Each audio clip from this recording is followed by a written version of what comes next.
where do I begin? Beginning social skills training can seem very daunting, but it doesn't have to be. Often, people start at the beginning with greetings, and while for one child this may be a perfectly appropriate place to begin, for another child this will not be appropriate at all. So how do we figure out where to start? Well, the only way I would suggest is to carry out an assessment.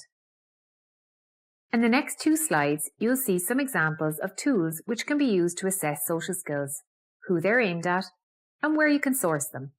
This is only a sample and not an exhaustive list. The tool which I use most frequently is the Autism Social Skills Profile, or the ASSP, which was designed by Bellini in 2006. It's suitable for 6 to 17-year-olds, and it's a parent-caregiver-teacher questionnaire, which takes approximately 15 to 20 minutes to complete. This is available from Bellini's book, Building Social Relationships, and an updated version has now been released. The reason I like this assessment so much is because it's A, easy to use, and B, provides a list of skills that you can then target afterwards. In order to complete this assessment, simply complete each question using the Riechart scale from 1 to 4. Once the assessment has been completed, highlight skills which scored a 1 or a 2. These will be your most pertinent skills to begin with. Once you've highlighted all the skills that scored a 1 or a 2, transfer these into a separate document. This is now your list of targets. They say to fail to plan is to plan to fail. A clear plan will help you to stay on track, minimize distractions, and keep an end goal in sight. To set out without this is a recipe for failure, so be prepared to put some time into planning rather than just diving in. So let's have a look at where we can start once we've ascertained what skills need to be targeted. Prerequisites are extremely important skills that require mastering before you tackle more complex skills. Think of prerequisites like the foundation for your program. We know that any structure which is built on unsteady foundations isn't likely to last. So building a sturdy foundation will pay dividends in the long run. The following are a list of prerequisites which are standard to any child and need to be ascertained before you can put in a proper social skills program. The first of these prerequisites is joint attention. Joint attention encompasses the ability to follow the direction of a partner's gaze and to coordinate a back and forth reciprocation of attention to an object or event of interest, according to Ordex 2012. Impairments in joint attention are among the earliest signs of ASD, and joint attention skills relate to outcome, according to Sharman 2003. The lack of joint attention in children with autism is apparent in children as young as 20 months, according to Sharman T. et al. 1997. Joint attention is an extremely important skill and one which is extremely pertinent when discussing social skills training. The second prerequisite is eye contact. Eye contact is a form of non-verbal communication, and it provides individuals with information about the emotional state of the person they're communicating with, as well as being viewed as a measure of interest in what the person they're speaking to is saying. Eye contact is often absent or atypical in children with autism. Atypical, meaning that it's unusual or not typical for a child their age. Many children on the spectrum report that they find eye contact uncomfortable or unpleasant. It is extremely important that eye contact is not forced or insisted upon, especially if the child experiences discomfort. In order to increase eye contact, simple tricks can be taught to the child, such as looking at the bridge of the nose rather than into the person's eyes.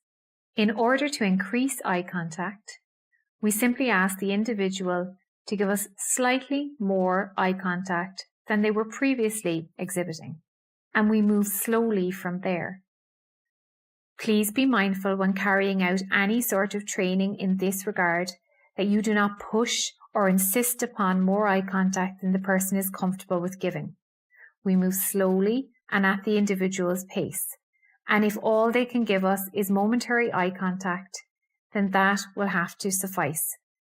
The importance of eye contact can be discussed, but an individual should never be pushed beyond their capacity. Matching is the most basic building block to learning. A child who cannot fluently match will not be able to imitate and therefore will not learn from example. It's essential to check whether your child can fluently match identical and non-identical objects for a wide range of items. If matching is a skill that your child possesses, imitation will be far easier. These skills constitute the basic list of prerequisite skills. As you go on to look at teaching skills, you'll learn to break skills down into constituent parts and realize that some skills require that 5 simpler skills are in place before they're taught or mastered. Now let's take a look at how we address teaching skills that we have identified from our assessment. As we've said, prerequisite skills are the building blocks for other social skills. Here are 3 examples of prerequisite skills required for maintaining the give and take of conversations. The prerequisites include basic turn taking, so can the individual pass a ball back and forth? Identifies cues to speak. Do they know when it's their turn to speak? Do they know when it's not their turn to speak? And the 2-question rule. The 2-question rule states that when someone asks a question, you respond to the question and pose another question in return. For example, if someone asks, "How are you?" you reply, "I'm very well, thank you." How are you? Before we can begin training a child or an individual in the skill of maintaining the give and take of conversations, we must ascertain if prerequisites are in place.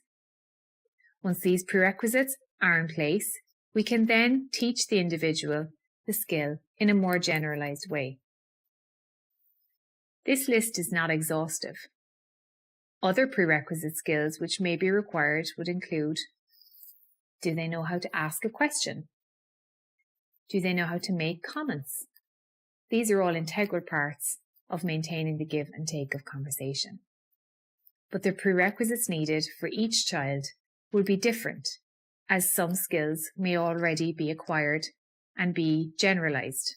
It will take some detective work on your part to ascertain which prerequisite skills are most appropriate for your student or child. You will need to examine the skill and break it down into its constituent parts to see which skills are pertinent for teaching before you address the skill itself. This may take some time. Here's how it works. Step 1. We identify the first skill you want to target.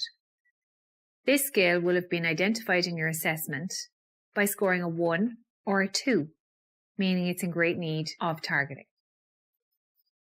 Achieving this skill will become the long-term objective for your child.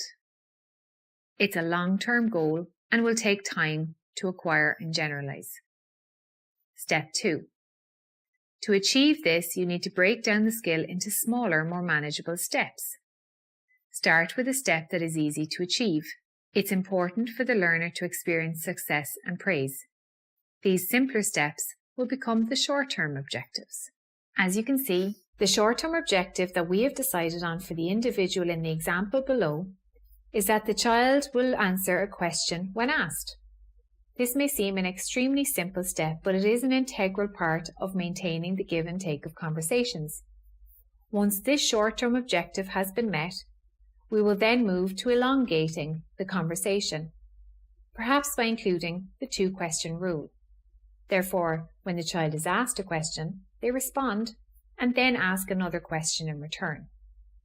We will keep building on these short-term objectives until we reach our long-term objective of maintaining the give and take of a full conversation.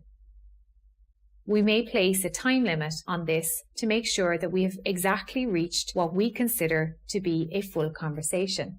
So, for example, that the child will engage in a conversation, maintaining the give and take for a minimum of 5 minutes. Here are 3 examples of how short-term objectives can be used to build to a long-term objective.